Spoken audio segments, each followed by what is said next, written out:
नमस्कार दोस्तों, स्वागत है आपका प्रयास एजू हब के इस डिजिटल मंच पे। मैं कमल बाजिया और आप मेरे साथ देख रहे हैं शिक्षक ग्रेड थर्ड टास्क आधारित टेस्ट सीरीज 1.0 के L1 के मैथ्स के क्वेश्चनों का मैं सॉल्यूशन आपको करवा रहा हूं। पहला क्वेश्चन है 280, 455, 735 का महत्तम समा अपवर्तक क्या होगा। इनका HCF आपसे पूछा है। दोस्तों HCF जो होता है, HCF होता है, इसको अपन हाईएस्ट कॉमन फैक्टर भी बोलते हैं। क्या बोलते हैं? महत्तम समा अपवर्तक, जिसको अपन बोलते हैं हाईएस्ट कॉमन फैक्टर। इस फैक्टर का मतलब इसकी जगह कारक रिप्लेस वर्ड भी आ सकता है। ठीक है, फैक्टर का मतलब गुणनखंड भी होता है। क्या होता है? गुणनखंड भी होता है दोस्तों। ठीक बात है, हाँ जी। इसीलिए इस HCF को अपन HCD भी बोलते हैं। क्या बोलते हैं? HCD भी इसको बोला जाता है और इसको GCD भी बोला जाता है, greatest common divisor. Greatest common divisor अगर इनका निकालना है तो 280, 455 एंड 735 का डिवाइड कर दो। इनको 5 से डिवाइड कर दो सबको। 5 5 25, 5 6 30, 5 9 45, 5 एकम 5, 5 का भाग एक बार, 2 बचेगा 23, 5 चौके 20, 3 5 7 35। अब 7 का भाग जा रहा है, 7 8 56, 13 7 91, 21 7 147। अब किसी का भी भाग आगे नहीं जा रहा है तो 7 5 35 इनका HCF आ जाएगा। 35 इनका क्या आएगा? HCF। वह हाईएस्ट कॉमन फैक्टर, मतलब वह बड़ी से बड़ी संख्या जिसका भाग दी गई संख्याओं में पूरा पूरा जाए, वो कितनी है? 35। नेक्स्ट अगला क्वेश्चन क्या है? दो संख्याओं का HCF 6 और LCM 432 है। एक संख्या 48 है तो दूसरी संख्या क्या होगी? दो संख्याओं के रेस्पेक्टिवली आप बोल सकते हो कि पहली संख्या गुणा दूसरी संख्या बराबर है उनका LCM इंटू HCF होता है। ये इनमें रिलेशन होता है। तो बताओ, दो संख्याओं में पहली संख्या आपको कितनी दे रखी है? पहली संख्या 48 दे रखी है, दूसरी संख्या का आपको पता नहीं है। ओके, LCM इनका दे रखा है 432 और HCF कितना है? 6। 6 का भाग अगर 48 में आप देंगे तो कितनी बार जाएगा? 6 का भाग 48 में 8 बार जाएगा। और 8 का भाग अगर देंगे तो 8 5 40 और 8 चौके 32, ये सेकंड संख्या आ जाएगी आपके पास में 54। कितनी आ जाएगी?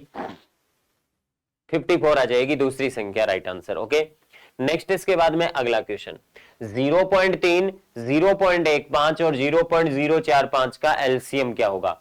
कई बार बता चुका हूं, टेस्ट सीरीज में पहले भी इस टाइप का प्रश्न आया था। 0.2, 0.012 इस टाइप का था, थोड़ा चेंज किया इसको वैल्यूज को। तो इस प्रकार के प्रश्नों को LCM HCF निकालने के लिए सबसे पहले इनको एक काम कर लो, इसको 3/10 लिख लो फ्रैक्शन में। ओके, इसको लिख लो बंधु 15/100। क्या लिख लो? 15 बटे कितना? 100। 2 अंकों बाद में दशमलव है। इसको लिख लो 45 बटे कितना? 1000। ओके, ये लो, ये तीन संख्याएं लिख ली आपने। अब इनका LCM HCF निकालना है। तो अगर कोई इस प्रकार से LCM निकाल देता है बिनु का LCM का सूत्र होता है अंशों का LCM बटे हरों का HCF। अंशों का LCM तो आपके पास में 45 आ जाएगा और हरों का HCF 10, 100 और 1000 का HCF कितना आएगा? 10। और आप कितना उत्तर कर देंगे? 4.5 उत्तर कर देंगे, जो कि ये गलत है। जो कि क्या है बंधु? गलत है ये, जो कि ये गलत है। 4.5 को आप उत्तर करेंगे, ये गलत माना जाएगा। ठीक है, कई बार बता चुका हूं, दोबारा बता रहा हूं, याद करवा रहा हूं बंधु। बिनों का LCM HCF निकालते हैं तो बिनों का LCM HCF निकालते हैं तो मैं फिर बता दूं, सरल अवश्य कर ले, सरल अवश्य कर ले। ऐसी बिनों को सरल अवश्य कर ले वरना दिक्कत होगी। इस बिन को आप 3/10 ही लिखोगे, कोई दिक्कत नहीं है। इसको 3 से काटो, 5 से काटो, 5 का भाग 3 बार और 5 का भाग 20 बार। इसको भी 5 से काटो, 5 9 45 और 5 दूनी 10, 200। अब इनका LCM निकालो आप, देखें, और इनका LCM आप निकालोगे तो बंधु बताओ मुझे ऊपर वालों का LCM। तो बताओ 3 और 9 का LCM कितना आएगा? 9। और इनका HCF क्या आएगा? 10 का, 20 का और 200 का HCF कितना होगा? 10 ही होगा। राइट आंसर आपके पास में 0.9 आएगा। मैं कहता हूं कि ये राइट आंसर है। आपने क्या किया है? LCM की डेफिनेशन होती है वह छोटी से छोटी संख्या जिसमें दी गई संख्याओं का भाग पूरा पूरा जाए। तो छोटी 0.9 है या 4.5 है? 0.9 का 5वां मल्टीपल है ये 4.5। तो इसका थोड़ा प्रूफ देखना चाहते हो तो आप ऐसे समझने की कोशिश करो, 0.3 का, 0.15 का और 0.045 का भाग है 0.9 में भी जाता है, तो 1.8 में भी जाता है, तो 2.7 में भी जाता है और 3.6 में भी जाता है और 4.5 में भी जाता है और 5.4 में भी जाता है। न जाने कितने मल्टीपल हो सकते हैं, मल्टीपलों की संख्या अनंत होती है। ये न जाने कितने अपवर्त्य हैं, कितने अपवर्त्य हैं, ये मल्टीपल्स हैं। क्या है? मल्टीपल्स है। ये मल्टीपल्स बहुत सारे होंगे। हमें लिस्ट कॉमन मल्टीपल चाहिए एलसीएम के लिए, लिस्ट चाहिए, न्यूनतम चाहिए, तो यही एलसीएम होगा। लिस्ट कॉमन मल्टीपल 0.9 होगा। आप 4.5 कैसे दे सकते हो? मैं कहूं 3 और 4 का एलसीएम क्या होता है, आप कहोगे सर 36 होता है, क्योंकि 36 में 3 और 4 का भाग जाता है। लेकिन छोटा कौन है जिसमें 3 और 4 का भाग जाता है? 12 ही है। तो ये तो मल्टीपल बोल रहे हो आप 36, तो कहने का मतलब यही सही होगा। 0.9 कौन से ऑप्शन में है? डी ऑप्शन में। नेक्स्ट, इसके बाद में अगली बात, 3 ब्रांड ए बी सी के पेन 10 से 12 और 24 के पैकेट में उपलब्ध है। यदि एक दुकानदार तीनों प्रकार के समान संख्या में खरीदता है, तीनों प्रकार के पेन, तीनों प्रकार के पेन समान संख्या में खरीदता है, तीनों प्रकार के पेन समान संख्या में खरीदता है। पहले ब्रांड में एक पैकेट में 10 पेन है, दूसरे ब्रांड में एक पैकेट में 12 पेन है और तीसरे ब्रांड में एक पैकेट में 24 पेन है, समान संख्या खरीदता है, तो इनका एलसीएम ले लूं तो एलसीएम ऑफ 10, 12, 24 कितना आ जाएगा? 120 आएगा। इनका एलसीएम निकाल के देख लेना। एलसीएम 120 आएगा। 120 पेन, तो एक दुकानदार तीनों प्रकार के समान संख्या, समान संख्या का मतलब 120 खरीदता है, तो उसके द्वारा खरीदे जाने वाले पैकेटों की संख्या कितनी होगी? तो 120 पेन खरीदने के लिए पहले ब्रांड के कितने पैकेट लेने पड़ेंगे? 12 पैकेट लेने पड़ेंगे। कितने पैकेट लेने पड़ेंगे? 12 पैकेट। 120 पेन दूसरे ब्रांड के खरीदने के लिए कितने पैकेट लेने पड़ेंगे? 10 पैकेट लेने पड़ेंगे।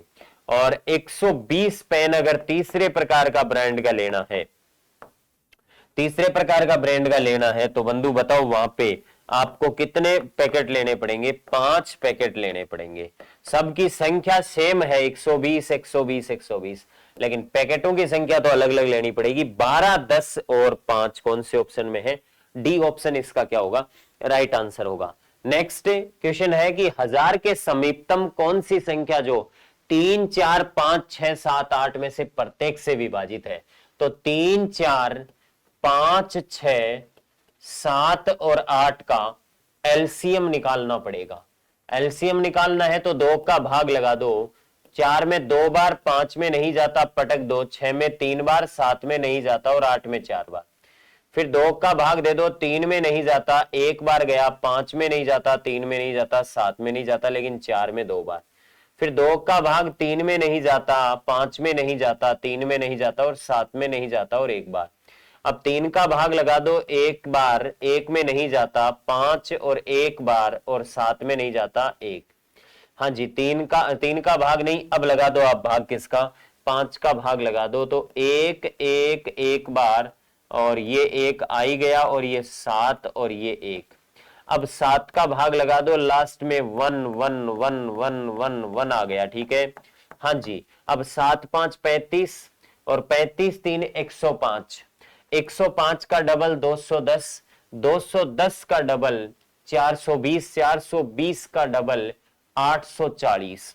840 इनका एलसीएम आ गया। 840 से वह छोटी से छोटी संख्या है जिसमें इन तीनों का भाग, इन सब का भाग जाएगा 6 का, 3 से लेके 8 तक का। अब 1000 के समीपतम, सॉरी 10,000 के समीपतम चाहिए। 10,000 के समीपतम चाहिए तो 840 का भाग लगा दो। 840 का भाग एक बार और 840 घटाएंगे तो 160 बचेगा। एक जीरो उतार लिया तो 1600 हो गया। 840 का डबल तो ज्यादा हो जाएगा, 840 का एक ही 1680 ज्यादा हो जाएगा एक बार। तो बंधु बताओ कितना बचेगा? 760 बचेगा मेरे हिसाब से। 760 शेषफल बच गया आपके पास में। ठीक है, ये 760 शेषफल है। अब 760 शेषफल है तो दो ही ऑप्शन है, या तो आप इसको घटा लो 760 को या तो 10,000 में से घटाओ, 760 को घटाओ ताकि भाग जा सके 840 का। या फिर आपके पास में दूसरा ऑप्शन ये भी है, 840 का भाग 760 में और चला जाए, इसके पास में 80 कम है, 80 की क्या है, कमी है। और ये 760 की क्या होती है, ये शेषफल किसको बताता है, अधिकता को बताता है। शेषफल एक्स्ट्रा को बताता है, अधिकता एक्स्ट्रा बच गया तो या तो 1000 10,000 में से घटा लो, या फिर कमी है वो जोड़ दो, क्या कर दो, जोड़ दो, या फिर ये एक्स्ट्रा क्या कर दो, जोड़ दो, 80 जोड़ दो। 80 जोड़ने पर आपके पास में 1080 आ जाएगा। जैसे ही अगर आप कहोगे कि चलो सर मैं जोड़ ही देता हूं, और अगर या जोड़ दिया, आपने जोड़ दिया तो आपके पास में 10,000 कितनी बन गई संख्या, 80 बन गई। ये 10,000 80 बन गई। या घटा लिया आपने 760 है, और घटा लिया, अधिकता हमेशा घटाई जाती है। 10,000 में से 760 सॉरी 80 जोड़ दिया, या फिर 760 को क्या कर लिया, घटा लिया। ठीक है, 0 में से 0 0, 10 में से 6 गया 4 बच गया, 9 में से 7 गया 2 बच गया, और 9 में से 0 गया कितना, 9, तो 9,240 आ गया आपके पास में। अब मैं कह रहा हूं कि 10,000 के समीपतम संख्या कौन सी है, तो 10,000 के समीपतम संख्या, समीपतम नजदीकी संख्या पूछिए आपसे, तो वह समीपतम संख्या कौन सी है, तो समीपतम बताओ, 9,040 नजदीक है या 10,080 नजदीक है, तो 10,080 नजदीक हो जाएगा। क्यों, क्योंकि शेषफल को हमेशा घटाया जाता है, और शेषफल को आप घटा लेंगे तो आपके पास में वह संख्या प्राप्त हो जाएगी जिसमें इनका भाग जाता है 840 का। लेकिन इसमें 840 का भाग जाने से क्या हुआ, ये समीपतम संख्या 9,240 नहीं है, समीपतम है 10,080। आपको इसको दे देना चाहिए 80, ताकि ये 840 बन जाए और एक बार भाग और चला जाए। तो क्या घटाएं और क्या जोड़े के कॉन्सेप्ट पर आधारित प्रश्न है। या फिर आपको बंधु दिक्कत होती है तो मैं तो सीधा उदाहरण बताता हूं, 10,000 में तो भाग जाता नहीं है 840 का, इसमें भाग देकर देख लो, इसमें 840 का भाग नहीं जाएगा, इन दोनों में 840 का भाग जाएगा। नजदीक कौन सी है, क्यों फालतू में लफड़ों में पड़ते हो, एग्जाम में प्रश्न करना आना चाहिए आपको। इन दोनों में ही 840 का भाग तो जाता है, लेकिन नजदीक कौन सी है 10,000 के, ये 80 ज्यादा है और वो 760 कम है, तो ये तो बहुत ज्यादा दूर हो गई। ये क्या हो गई, दूर हो गई। ये क्या हो गई, दूर है।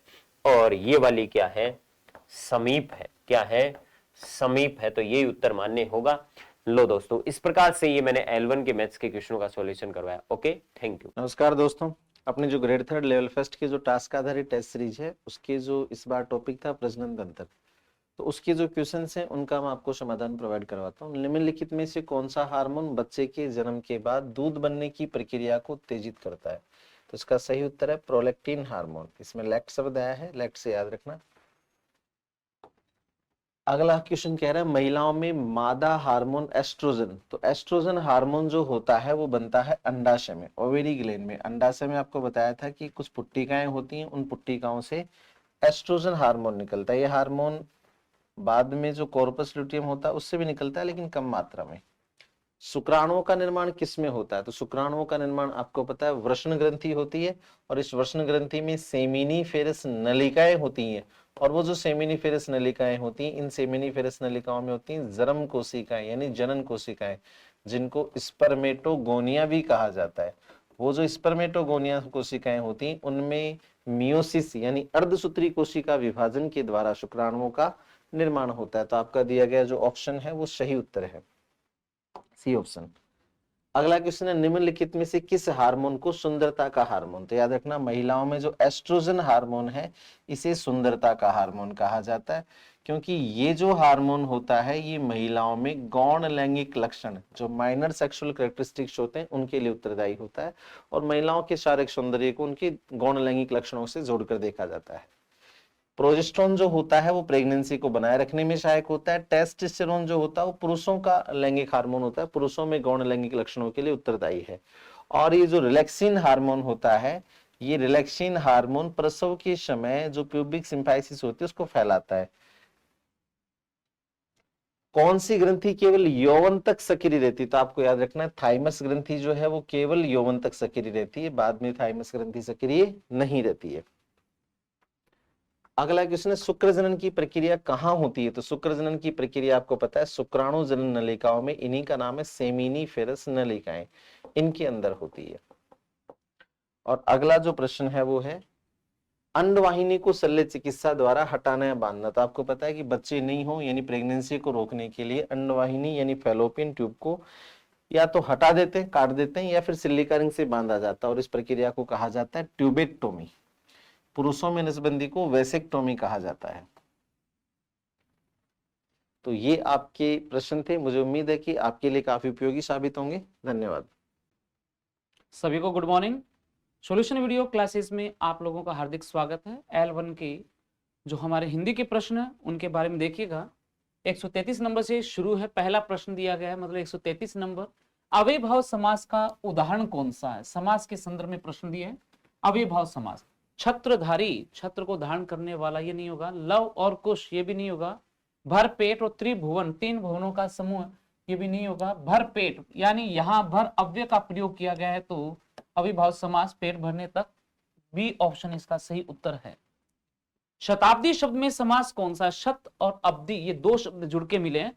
शत का मतलब होता है 100 और अब्दी, अब्दी यानी वर्षों के लिए प्रयुक्त किया गया है।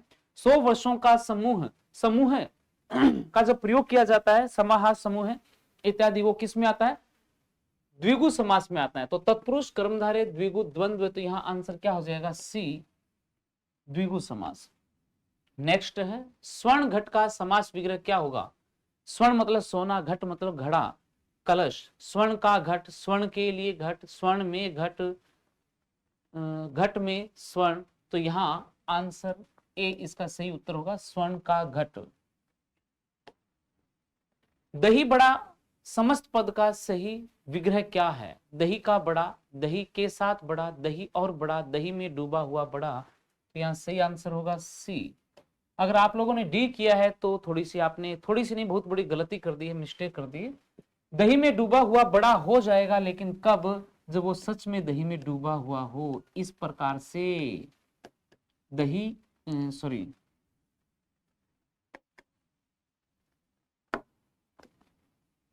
क्या लिखेंगे? दही बड़ा,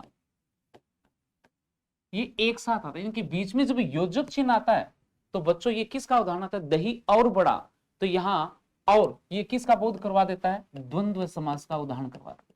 ये द्वंद्व समास है। इसमें दही बड़ा समस्त पद का सही विग्रह होगा, ये द्वंद्व समास है, तो दही और बड़ा इसका सही उत्तर हो जाएगा।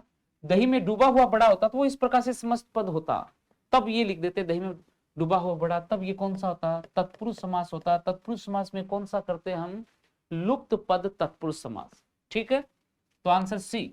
137 नंबर देखिए, दिगंबर शब्द का सही समास विग्रह है। दिगंबर, इसका अगर संधि विच्छेद करते हैं तो दिक धन अंबर, व्यंजन संधि होगी। दिक का मतलब होता है दिशा और अंबर का अर्थ होता है वस्त्र, यानी दिशा ही जिसके वस्त्र हो, दिक है, अंबर जिसके वह है। तो दिगंबर भगवान शिव के लिए प्रयुक्त किया जाता है, दिगंबर जैन अनुयायी के लिए भी प्रयुक्त किया जाता है। दिशाएं और अंबर गलत है, दिक ही है, अंबर जिसके, यही है, बी इसका सही उत्तर हो जाएगा। 138 नंबर, मूल्यांकन की प्रकृति कैसी होती है? निदानात्मक, उपचारात्मक या ए और बी दोनों? इनमें से कोई नहीं, ये दोनों होती है बच्चों, ए और बी दोनों हो जाएगी। ठीक है, नेक्स्ट, मूल्यांकन की प्रक्रिया है नकारात्मक, सकारात्मक, ए और बी दोनों। मूल्यांकन की प्रक्रिया, एक मिनट, पीछे वाला प्रश्न क्या था फिर से देखते हैं। मूल्यांकन की प्रकृति देखिए ना, हमने मूल्यांकन की प्रकृति निदानात्मक उपचारात्मक दोनों होती है, बिल्कुल सही है। और फिर इसमें प्रश्न दिया मूल्यांकन की प्रक्रिया है नकारात्मक, सकारात्मक। प्रक्रिया जो होती है वो हमेशा सकारात्मक होती है, ध्यान रखना। तो आंसर क्या हो जाएगा इसका? बी। नेक्स्ट देखिए, मूल्यांकन की विशेषता है, मूल्यांकन एक निरंतर चलने वाली प्रक्रिया है, बिल्कुल सही है, निरंतर चलने वाली। मूल्यांकन शिक्षा प्रणाली का अभिन्न अंग है, ये भी बिल्कुल सही है। मूल्यांकन में छात्रों के व्यवहार के विषय में सामग्री एकत्रित करने के समस्त साधन सम्मिलित रहते हैं, ये भी सही। तो उपयुक्त सभी इसका सही आंसर हो जाएगा डी। 141 निम्नलिखित में से मूल्यांकन की विशेषता कौन सी नहीं है? मूल्यांकन बहुमुखी होता है, बिल्कुल सत्य है। मूल्यांकन के लिए मापन अनिवार्य है, ये भी सत्य है। मूल्यांकन का क्षेत्र अत्यंत व्यापक होता है, ये भी सत्य है। मूल्यांकन एकांगी होता नहीं, ये व्यापक होता है। तो यहाँ आंसर डी होगा। चलिए बच्चों, उम्मीद करता हूँ सॉल्यूशन वीडियो आपको पसंद आया होगा। धन्यवाद। नमस्कार साथियों, प्रयास एजुहा पर आप सभी साथियों का स्वागत अभिनंदन है। जैसा कि साथियों राजस्थान स्टेट पॉलिटी के कुछ क्वेश्चन हैं जिसका अपन सॉल्यूशन करेंगे। जिसमें क्वेश्चन है राजस्थान का प्रथम व अंतिम उप लोकायुक्त कौन है। इसमें देखिए यहाँ पर आपको प्रश्न को इंडिकेट करना होगा कि क्या पूछा गया है। राजस्थान का प्रथम व अंतिम उप लोकायुक्त, इसका मतलब यह है कि राजस्थान में उप लोकायुक्त एक ही व्यक्ति को बनाया गया है, वही पहला रहा वही अंतिम रहा। तो इसमें से आपके ऑप्शन है ID दुआ, KPU Menon, V Subramaniam, AK Ghosh. तो साथियों यहां पर देखिए कि जो ID दुआ है ये राजस्थान के प्रथम लोकायुक्त हैं। ये राजस्थान के प्रथम लोकायुक्त है, प्रथम लोकायुक्त है, प्रथम लोकायुक्त है कौन? ID दुआ। तो ये प्रश्न भी आपका बहुत बार परीक्षा में बनता है, प्रथम लोकायुक्त कौन था। तो आपके माइंड में क्वेश्चन आया होगा कि वर्तमान लोकायुक्त कौन है। तो वर्तमान की आज की बात करें तो वर्तमान लोकायुक्त है प्रताप कृष्ण लोहरा। वर्तमान राजस्थान के लोकायुक्त प्रताप कृष्ण लोहरा, ये राजस्थान के वर्तमान लोकायुक्त है। तो दो क्वेश्चन आपके हो गए यहां पर। अब क्वेश्चन यहां पर क्या है? क्वेश्चन यह है उप लोकायुक्त। साथियों यहां पर आंसर आ जाएगा आपका KPU मेनन। यही इन्हीं को ही बनाया गया था उप लोकायुक्त, इसके बाद में किसी को नहीं बनाया गया। तो राइट आंसर क्या हो जाएगा? KPU मेनन। चलिए नेक्स्ट क्वेश्चन देखते हैं।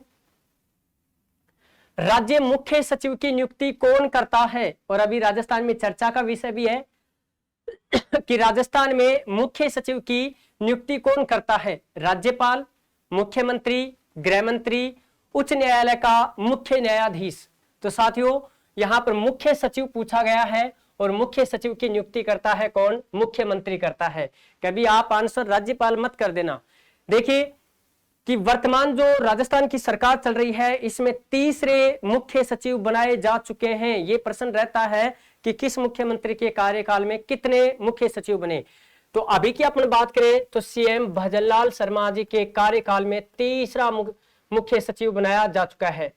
भजनलाल शर्मा जी के कार्यकाल में कितने मुख्य सचिव हो चुके हैं? 3। पहला है उषा शर्मा, उषा शर्मा। दूसरा है सुधांशु पंत, सुधांशु पंत। और आज ही के दिन कल शाम को नोटिफिकेशन निकला और उसके माध्यम से नया राजस्थान का मुख्य सचिव बन चुका है और नया मुख्य सचिव बनाया गया है V श्रीनिवास को। V श्रीनिवास ये राजस्थान के वर्तमान मुख्य सचिव हैं। तो आपको याद रखना CM भजनलाल जी के कार्यकाल में आज तक 3 मुख्य सचिव हो चुके हैं, उषा शर्मा, सुधांशु पंत, V श्रीनिवास। और राजस्थान की प्रथम महिला मुख्य सचिव बनी कुशाल सिंह। कुशाल सिंह 2 राजस्थान में महिला मुख्य सचिव रह चुके हैं। पहली कुशाल सिंह, दूसरी उषा शर्मा। तो चलिए आपका आंसर यहां पर सही हो जाएगा मुख्यमंत्री। नेक्स्ट क्वेश्चन देखिए, राज्य सूचना आयोग का गठन कब किया गया था? कब हुआ था? 18 अप्रैल 2005, 18 अप्रैल 2007, 18 अप्रैल 2006, 18 अप्रैल 2010। राज्य सूचना आयोग के बारे में पूछा गया है साथियों। तो यहां पर देखिए 18 अप्रैल ऐसे क्वेश्चन 5, 6, 7, 10 ये सन दे रखे हैं। अब आपको तारीख याद होगी लेकिन अब यहां से सन से क्लियर करना होगा। तो 18 अप्रैल 2006 को राज्य सूचना आयोग का क्या किया गया? गठन किया गया था। राज्य महिला आयोग की बात करें, राज्य महिला आयोग, राज्य महिला आयोग, और राज्य महिला आयोग का गठन किया गया 15 मई 1999। ये सन भी बहुत बार बार पूछी जा रही है। तो आपको आंसर आ जाएगा 18 अप्रैल 2006 राज्य सूचना आयोग का गठन राजस्थान में हुआ। नेक्स्ट क्वेश्चन अपन देखते हैं, राज्य सचिवालय से संबंधित असत्य कथन है। प्रश्न की थीम देखना है कि राज्य सचिवालय से संबंधित असत्य कथन को यहां पर पूछा गया है। तो असत्य कथन में आपको देखना है, ऑप्शन को पढ़ना है, फिर उसके बाद में आकलन करना है। राज्य सरकार के प्रशासन और नीति निर्माण का मुख्य केंद्र है। राज्य सचिवालय का मुख्यालय जयपुर में है। राज्य सचिवालय की स्थापना अप्रैल 1948 में की गई। सचिवालय का मुखिया मुख्य सचिव होता है। देखिए कि राज्य सरकार के सभी प्रशासनिक और नीति निर्माण से संबंधित सभी कार्य लगभग सचिवालय के माध्यम से होते हैं, तो ये बात अपनी सही हो जाएगी। और राज्य सचिवालय राजस्थान का मुख्यालय जो रखा गया है ये कहां पर है? जयपुर में। अब यहां क्यों दे रखा है? राज्य सचिवालय की स्थापना 18 अप्रैल 1948। यहां पर आपका हो जाएगा ये 1949, तो इसका मतलब ये ऑप्शन आपका गलत है, असत्य है। तो राइट आंसर हो जाएगा सी ऑप्शन यहां पर सही, क्योंकि अप्रैल 1949 में राजस्थान में सचिवालय का क्या किया गया था? गठन किया गया था। तो आपका आंसर सी राइट हो जाएगा। नेक्स्ट क्वेश्चन देखिए, निम्न में से जिला कलेक्टर का मुख्य कार्य होता है, जिलाधीश जिसे कहते हैं, उसका मुख्य कार्य क्या होता है? देखिए यहां पर जिला कलेक्टर का कार्य पूछा है। जिले में कानून व व्यवस्था बनाए रखना, विधानसभा की कार्रवाई निश्चित करना, अपराधी को दंड देना, उच्च न्यायालय में वार्षिक रिपोर्ट देना। देखिए जिला कलेक्टर के, जिला न्यायाधीश के, जिलाधीश के जो कार्य होते हैं वो क्या है? तो इसमें से मुख्य कार्य क्या है और मोस्टली काम क्या है कि जिले में लॉ एंड ऑर्डर को बनाकर रखना, अर्थात कानून व्यवस्था को बनाए रखना, ये जिला कलेक्टर का मुख्य कार्य होता है। तो आंसर आपका राइट क्या हो जाएगा? ए आंसर हो जाएगा। जिला कलेक्टर को अपन जिलाधीश भी बोल सकते हैं, और इसका मुख्य कार्य जिले में सभी जो कानून व्यवस्था है उसको बनाए रखना होता है। तो आपका आंसर ए राइट हो जाएगा। नेक्स्ट क्वेश्चन देखिए, निम्न में भू राजस्व का आकलन और संग्रहण किस अधिकारी का मुख्य कार्य है? देखिए जिले में भू राजस्व जो रेवेन्यू है उसका संग्रहण कौन करता है, उसको निर्धारित भी कौन करता है, इन पदाधिकारियों में से अपने को बताना है। जिलाधीश, तहसीलदार, पटवारी, संभागीय आयुक्त, ये अपने को करना है कि भू राजस्व कौन तो निर्धारित करता है और कौन उसको संग्रहित करता है। जिले स्तर पर हमें पूछा गया, इस प्रश्न की ये थीम है। तो यहां पर अपने को देखना है जिला स्तर पे कौन होता है? जिलाधीश होता है। ये तहसील स्तर पे होता है, ये पटवार सर्किल स्तर पे होता है। तो यहां पर आंसर आपका आ जाएगा जिलाधीश। यहां पर भू राजस्व का आकलन भी करता है और उसका संग्रहण भी करता है। तो साथियों हमारे ये पॉलिटिकल साइंस के कुछ क्वेश्चन थे जिसका अपन ने बहुत अच्छे से क्लियर किया है। चलिए मिलते हैं अगले सेशन में, तब तक thank you, all the best. Hello guys, as you know myself Praveen Swami, an innovative teacher of competitive English. Welcomes all aspirants on the digital panel of Priyas Edu Hub Seeker. दोस्तों आज का जो अपना session है उसमें questions हैं अपने 9 और टीचिंग मेथड की रिगार्डिंग बातें हैं, जिसमें आपके एक तो इवोल्यूशन वाला पार्ट है और दूसरा रेमेडियल टीचिंग, दोनों बातें हैं वो शामिल की गई। प्रश्न कह रहा है कि when communicating student progress to parents remedial teacher should primary focus on. बच्चा जो होता है उसमें अगर किसी प्रकार की जो कठिनाइयां हैं उसके बारे में आप जो है उसकी प्रोग्रेस क्या कुछ हो रही है वो चर्चा आप किससे कर रहे हैं? उसके माता पिता से कर रहे हैं। तो एक रेमेडियल टीचर होने के नाते आप सबसे ज्यादा फोकस किसके ऊपर करेंगे? तो उत्तर बैठेगा आपका, ठीक है, C, discussing specific skill growth, current deficit, present में कौन कौन सी समस्याएं हैं, और and clear goals of the next instructional period, और आगामी जो निर्देशात्मक अवधि है, ठीक है, उसके लिए स्पष्ट जो निर्धारण कर रहे हो आप उनके ऊपर क्या करेंगे? फोकस करेंगे। ये आपका सही उत्तर माना जाएगा। अगला है ए की चैलेंज इन इंप्लीमेंटिंग, इंप्लीमेंट का मतलब होता है लागू करना, effective remedial teaching in A school setting is often, ठीक है। तो उसमें पूछा गया है कि आपका सही उत्तर, सही जवाब जो होगा वो क्या होगा, ठीक है, कि तो उसमें जो है रेमेडियल टीचर के संदर्भ में बातें हैं अपनी। The difficulty of finding time for small group, pull out instruction without causing the student to miss core subject instruction, ये आपका सही उत्तर माना जाएगा। A disorder characterized by difficulty with the motor planning, motor planning जो है, motor planning का मतलब होता है अप्रेक्ष्या, क्या होता है? अप्रेक्ष्या होता है। मोटर स्किल्स वगैरह जो होते हैं अपने, ठीक है, मोटर स्किल वगैरह जो होते हैं, ठीक है, उसमें जो एरर वगैरह कठिनाई होती है वो अप्रेक्ष्या होती है। साथ में क्या कर रहा है? सीक्वेंसिंग ऑफ स्पीच साउंड, तो ये होता है अपना AOS होता है, ठीक है, क्या बोलोगे? अप्रेक्ष्या ऑफ स्पीच, ऐसा कहोगे, आपको उत्तर सही माना जाएगा। A child consistently replaces all sound made in the back of the mouth such as कै, गे with sound made in the front such as टे, डे, ठीक है, टेट for cat, ठीक है। दिस इन एग्जाम्पल ऑफ, मतलब बोलने में दिक्कत हो रही है उसको, और बोलने में दिक्कत किसी प्रकार की अगर उस बच्चे को हो रही है तो वो कौन सी समस्या होती है, फोनोलॉजिकल, साउंड से रिलेटेड दिक्कत आ रही है इसमें, तो वो क्या होता है, फोनोलॉजिकल डिसऑर्डर होता है। भाषा की सबसे छोटी जो यूनिट होती है वो होती है मॉर्फेम। क्या बनती है, मॉर्फेम बनती है, सबसे छोटी यूनिट है भाषा की। The most common form of specific learning disability that primarily affects a person's ability to read accurately and fluently is called, कि मतलब जैसा बच्चा के सामने कोई चीज लिखी हुई होती है उसको बच्चा पढ़ नहीं सकता, ठीक है, अच्छे तरह से उसको उसी वे में के साथ उसी तरीके में जैसा लिखा हुआ होता है वैसा बच्चा बोल नहीं सकता, तो उसको हम क्या बोलते हैं, तो उसको अपन बोलते हैं डिसलेक्सिया। क्या बोलोगे, डिसलेक्सिया कहोगे। नेक्स्ट बात है, which disorder is defined by an impairment in the rhythm and timing of speech characterized by repetition, prolongation and blocks, ठीक है। तो इसका सही उत्तर कौन सा बैठेगा, तो सही उत्तर होगा फ्लुएंसी डिसऑर्डर, जिसको अपन स्लैटरिंग भी कहते हैं, ठीक है। Which type of evaluation is conducted during the implementation of a program or project to provide immediate feedback for improvement?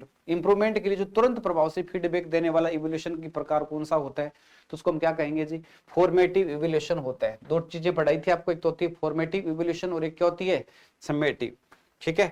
Next बात आती है an appropriate role of the regular classroom teacher in the remedial processes, ठीक है। Remedial process होती है, उसमें remedial teacher जो होता है उसका उचित जो रोल होता है वो क्या होता है, तो वो क्या होगा जी, उचित जो रोल होता है वो क्या होता है, to identify and monitor the students needs, बच्चों की जो जरूरतें हैं उनको क्या करे, वो पहचान करे उनकी, ठीक है। साथ में क्या कर रहा है, उनको मॉनिटरिंग करे, एंड अप्लाई रेमेडियल स्ट्रेटेजीज, और साथ में क्या कर रहा है कि रेमेडियल की जो है ना, यानी उपचारात्मक शिक्षण की जो रणनीतियां होती हैं उनको अप्लाई करे in the core classroom setting. तो सही जो उत्तर होगा वो कौन सा बनेगा, अपना डी बन जाएगा, ठीक है। उम्मीद करता हूं आपका पेपर काफी अच्छा गया होगा और इसी क्रम में अपनी तैयारी को बेहतरीन अंजाम दे। सभी अभ्यर्थियों को जय हिंद, जय भारत, बेस्ट ऑफ लक।